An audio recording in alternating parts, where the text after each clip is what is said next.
este é mais um andamentos que vai ser praticamente todo dedicado a uma data, ao 10 de junho. E uma das razões é porque neste dia a Orquestra do Porto dará um concerto muito especial dirigido pelo meu convidado, o maestro Manel Ivo Cruz. Muito obrigada, maestro, por estar connosco. Muito gosto. E fala-nos neste concerto que realmente é especial. É um concerto camoniano, de resto, uma tradição que o meu pai começou e que eu tenho seguido sempre que possível.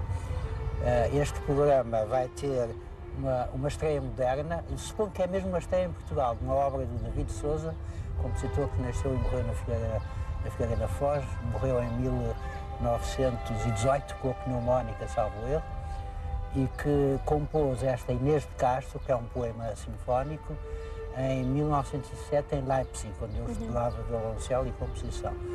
E foi estreada em Berlim, também no mesmo ano, 1907, e nunca foi tocada em Portugal, tanto quanto pude averiguar.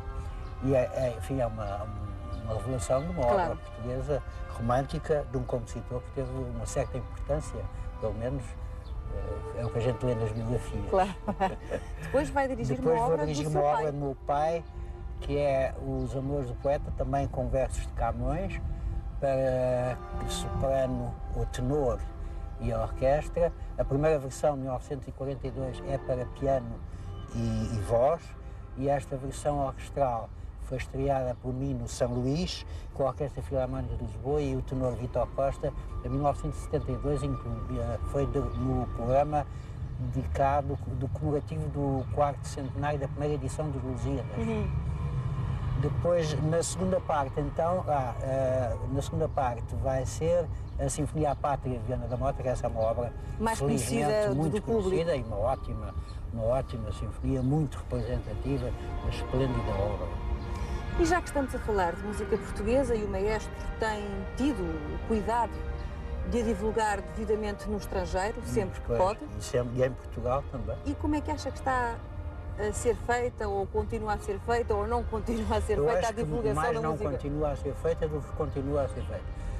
De facto, por exemplo, em questões da orquestra, digo-lhe que há a maior dificuldade em enviarmos obras para serem tocadas, obras portuguesas para serem interpretadas por orquestras estrangeiras, até porque há pouquíssimos materiais de orquestra em estado decente. Mesmo esta Sinfonia à Pátria, que é uma obra ótima e que com certeza que as orquestras poderiam programar com maior interesse, muito dificilmente se pode propor a uma orquestra uns materiais que a maior parte são umas fotocópias muito ilegíveis, e na generalidade é o que acontece com as obras portuguesas. Há muito pouco material editado, ou pelo menos tirado em condições limpas. E acha que, apesar dessas circunstâncias técnicas, há vontade para divulgar a música portuguesa da parte das entidades programadoras de concertos? Em Portugal? Sim. Há uma certa resistência. Não digo no caso específico da orquestra, da nossa Orquestra do Porto, porque evidentemente que o Jorge Vaz Carvalho manifestou o maior interesse em que se fizesse um concerto próprio. Sim, mas eu quando fizeste a pergunta não queria dizer que fosse desta orquestra, no geral. Assim, no geral há uma certa dificuldade. Eu também não gosto realmente de programar concertos de música portuguesa só. Claro. A não ser em casos especiais como este, que é um concerto camoniano. Claro. Agora, acho que em todos os programas, que é o que eu faço sempre, em todos os programas deve aparecer uma obra portuguesa, pelo menos, em confronto com as outras obras do repertório internacional, normal, que toda a gente gosta de ouvir, e assim se defendem os nossos valores e a nossa identidade cultural. Exatamente. O que é para si tocar, neste caso, dirigir a Orquestra do Porto, uma orquestra que já esteve bastante ligada? Sim, durante 5 anos fui o maestro-diretor da orquestra e creio que fiz, ou pelo menos contribuí para que a orquestra atingisse um nível bom, eu e todos os colegas que lá estavam, evidentemente. E gosto sempre de voltar a dirigir a orquestra onde eu trabalhei, na qual estou historicamente ligado e pessoalmente ligado a esta orquestra. É natural.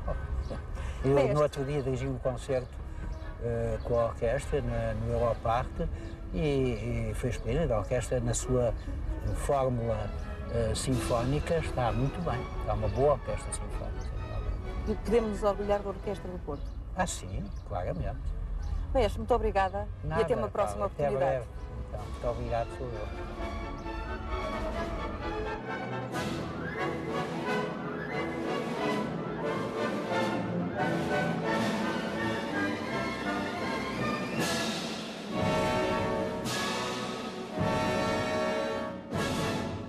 E depois de termos falado de 10 de junho a propósito de um concerto no Porto com música camuniana, voltamos a falar desta data, mas por uma razão bem diferente. São os 9 anos da Orquestra Metropolitana de Lisboa.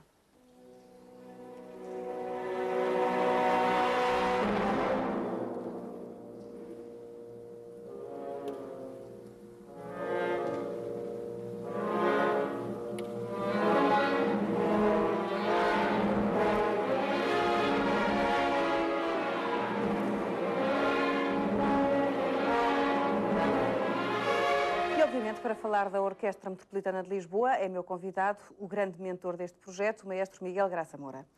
Miguel, ao fim de 9 anos, sente-se realizado em relação àquilo que se tinha proposto fazer no início, quando formou este projeto da Orquestra Metropolitana de Lisboa? Seria hipocrisia negar que sim. De certa maneira até posso dizer que me sinto um pouco ultrapassado, porque o crescimento desta obra foi muito mais rápido e mais extensivo do que eu próprio pensava. Neste momento, enfim, continua-se a falar de Orquestra Metropolitana de Lisboa, mas a obra, como a Paula sabe, é muito mais do que isso. São, neste momento, 4 orquestras, 2 profissionais e 2 escolares a funcionar permanentemente. São 4 escolas de música, são muitas atividades de descentralização. Nomeadamente, eu queria pôr aqui o acento nas animações musicais que são feitas nas escolas primárias. Em cada ano fazemos 250. Quer dizer que 250 escolas primárias recebem uma visita de um grupo de músicos que vai mostrar um grupo de instrumentos e conversar com eles e depois, no fim, tocar uma pequena peça. Eu julgo que em matéria de descentralização cultural é onde estamos a fazer o que se poderia chamar uma revolução na área metropolitana de Lisboa. Fazemos 750 ações por ano, são grosso modo 100 concertos de orquestra, 400 de música de câmara e recitais, e estas 250 que são a vertente mais recente, isto começou há 3 anos e tem tido um sucesso crescente, de tal modo que já nem conseguimos responder a todas as solicitações das câmaras. São feitas. Uma das coisas que a Orquestra, uma das características, digamos, da Orquestra Metropolitana de Lisboa é fazer espetáculos que não são muito convencionais no que diz respeito a orquestras de música erudita. Vocês tocam, por exemplo, na Festa do Avante, já tocaram na Festa do Avante. 3 vezes, sim. Exatamente, fazem concertos com jazz e fazem agora um novo projeto que é os concertos de música e humor. Antes de nós falarmos deste projeto, vamos ver umas imagens para que as pessoas possam aperceber-se do que é a música e o humor.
Miguel, esta música e humor, e sobretudo este exemplo que nós ouvimos, eu penso que é um humor para 2 classes distintas.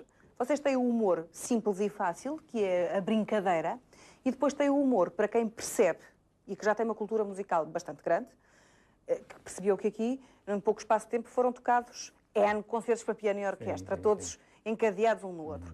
Estes concertos são feitos para tirar um bocadinho aquele ar pesado que ainda, infelizmente, existe quando as pessoas se referem a concertos de música erudita.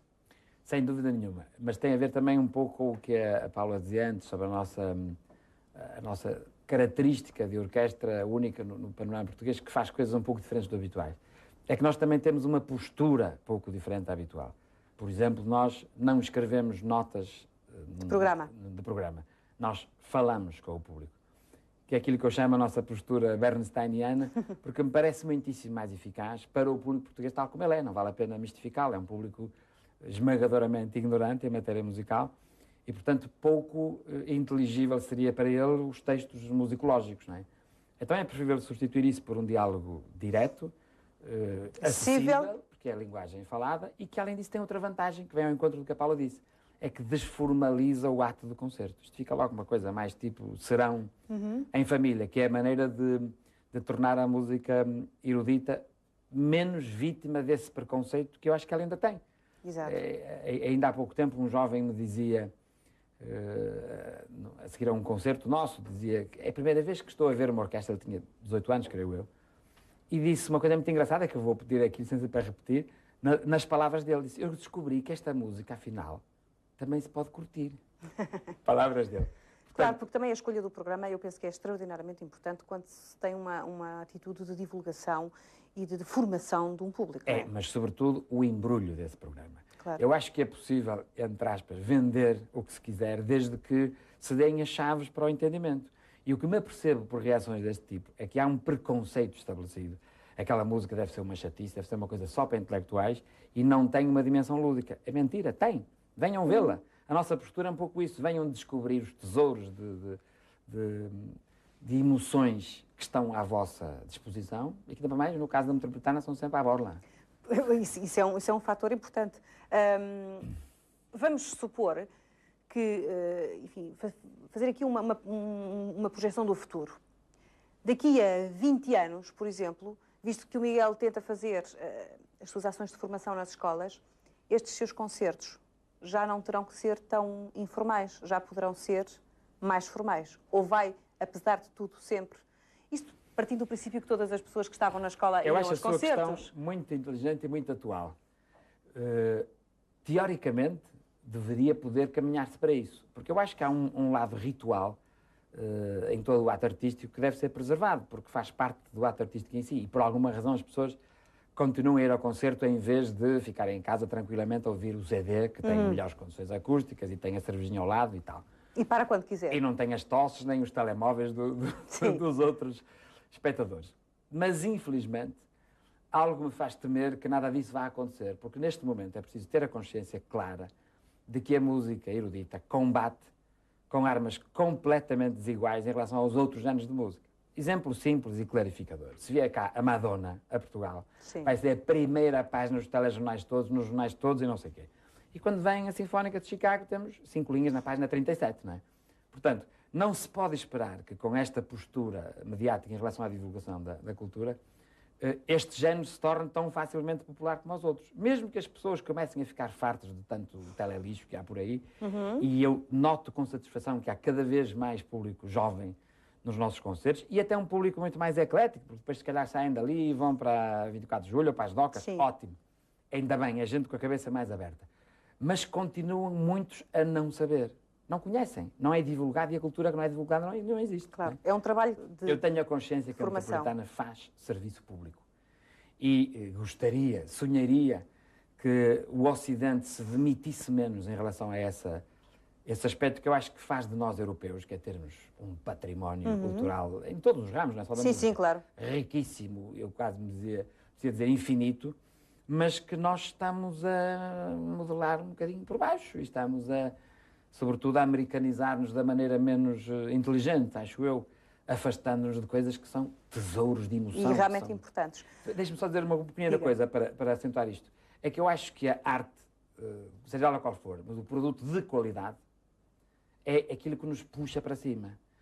Os telelixos, para não estar a nomear nenhum, puxam-nos para baixo, fazem apelo ao que é mais primitivo em nós. Portanto, isto é quase uma questão de sobrevivência do Ocidente enquanto cultura.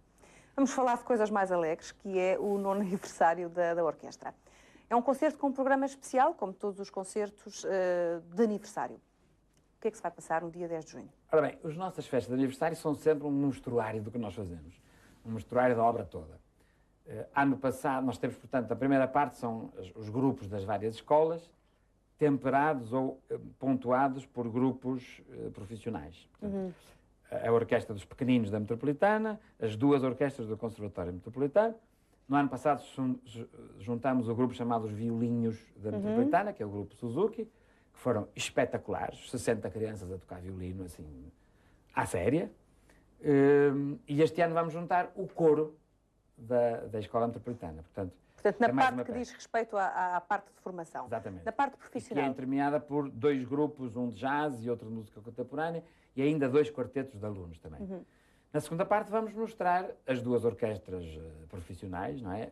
Eu chamo aqui a atenção que a Orquestra Académica Metropolitana é verdadeiramente uma orquestra profissional, que tem uma temporada de outubro a junho, com 4 concertos por mês, publicados na imprensa, etc. A única coisa que faz, enfim, não lhes chamar isso, é porque eles não ganham na medida em que isso faz parte do seu trabalho escolar, não é? O nosso curso, como sabe, é eminentemente prático. Portanto, vai tocar uma peça sozinha, depois a Metropolitana tocará outra peça sozinha, que provavelmente este ano será Piazzolla, estou a divulgar aqui em primeira mão. Em primeira mão. E depois as 2 juntas vão fazer o gran finale, que serão 2 andamentos da Sinfonia número 2 de Rachmaninoff, que fizemos este ano e que foi um dos momentos mais gratificantes da minha carreira de maestro. É uma obra, enfim, assombrosa, que nos agarra do primeiro minuto ao último, muito espetacular, porque é uma grande orquestra sinfónica. As 2 juntas fazem 120 músicos a tocar juntos, não é? Portanto, permite realmente abordar as grandes massas sonoras. E depois é uma peça que dispensa discursos. Aquilo é tão espantosamente belo que não é preciso dizer mais nada, é só entregar-se à emoção. Portanto, uma vez mais, um repertório acessível, entrada livre? Livre, na aula magna. Já sabe, estão todos convidados no dia 10 de junho, podem ir à aula magna às 6 da tarde para ver mais um concerto da Orquestra Metropolitana de Lisboa. Desta vez é um concerto especial porque comemora o 9º aniversário desta orquestra. Miguel, muito obrigada pela sua presença aqui. Continue com o seu trabalho de formação, que é bem preciso. Muito obrigado pelo seu apoio. E nós agora vamos ficar com imagens do 8º aniversário desta orquestra.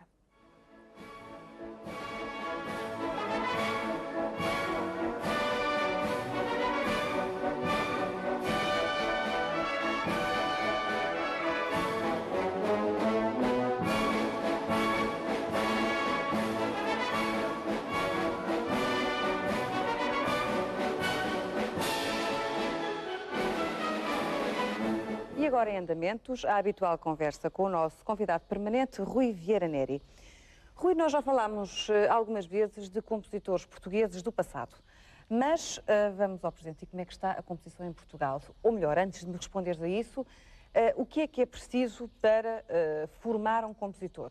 Não só o gênio... Lembras-te daquela famosa frase, já não lembro de quem, que dizia que para formar um compositor é preciso 10% de inspiração e 90% de transpiração. Exato. Essa transpiração, no fundo, tem a ver com a necessidade de escola, a necessidade de um estudo muito aprofundado da composição, da teoria musical, das técnicas de cada época, etc. Isso realmente, durante muito tempo, não existiu em Portugal.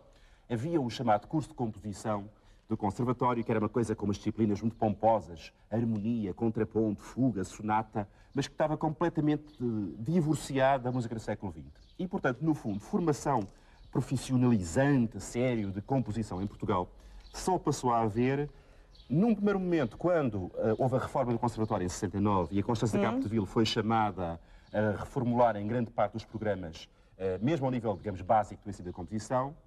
Depois, a seguir ao 25 de Abril, também com o trabalho, por um lado, do Jorge Peixinho no Conservatório, por outro lado, do Emanuel Nunes, que começou a fazer seminários regulares para jovens compositores na Fundação Gulbenkian a partir de 80, 81.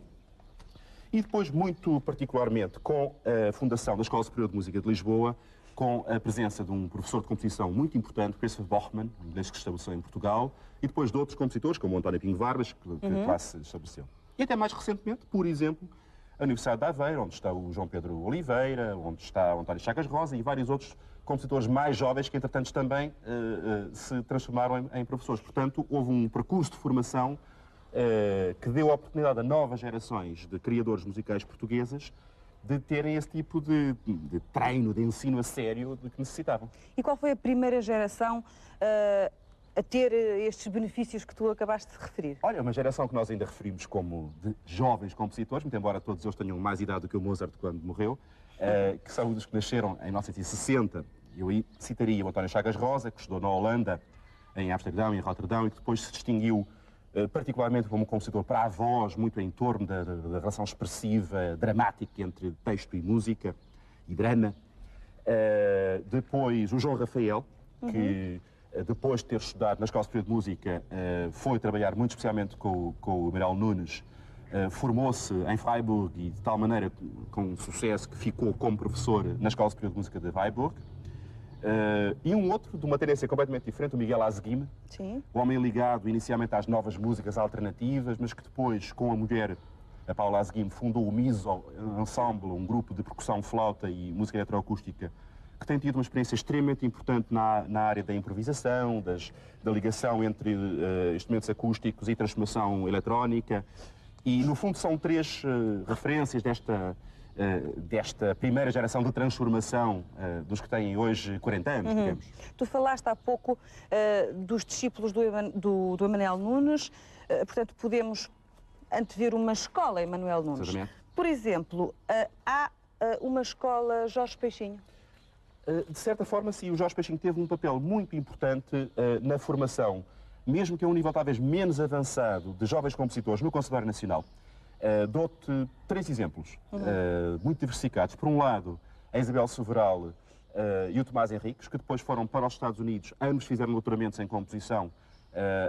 O Tomás Henriques em Buffalo, a Isabel Soveral em Stony Brook, e ambos trabalham sobretudo na área da composição, digamos, de vanguarda, com meios eletroacústicos.